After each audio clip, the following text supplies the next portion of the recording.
Direction la Côte d'Ivoire, emprisonnement des opposants. Voici la publication de Guillaume Soro qui crée l'émeute sur la toile.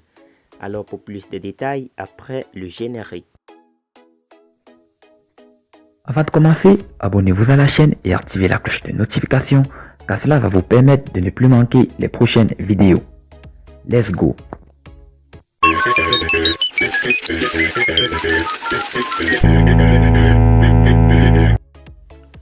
Cela fait bientôt 48 heures que certains leaders de l'opposition dont Afigusson et Maurice Kakogi sont dans les geôles de la maison d'arrêt et de correction d'Abidjan.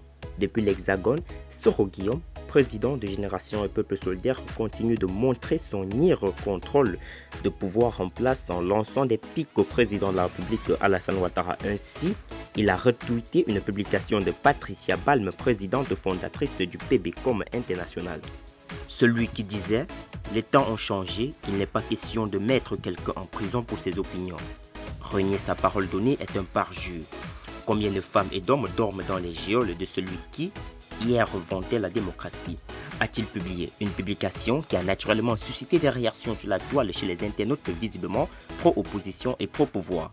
D'ailleurs, ce sont les deuxièmes cités qui font ouvrir le bal par cet internaute aux initiales MLs pour des opinions, des personnes qui se sont substituées à l'ordre étatique et qui sont accusées d'actes de terrorisme doivent subir le courroux de la loi. Je ne pense pas qu'en France, ceux qui se livrent à des atteintes à la sûreté de l'État appartent les rues de Paris, fustige-t-il, et un autre visiblement prochain de l'opposition de répliquer « En France, on ne fait pas de troisième mandat anticonstitutionnel ».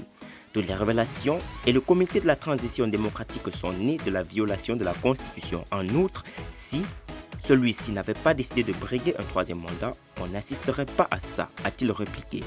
Plus loin, certains internautes qui prédisent que ces leaders qui sont en prison le sont pour leurs opinions ont été mis au pas. Ces derniers ne sont pas en prison pour leurs opinions, alors veuillez ne pas confondre les choses. Sinon, qu'ils ne sont pas les seuls opposants, a-t-il clarifié, et de poursuivre toute personne qui porte atteinte à la sûreté nationale doit être arrêtée et jugée. Le terrorisme est un acte ignoble dont le président Macron condamne avec toute son énergie.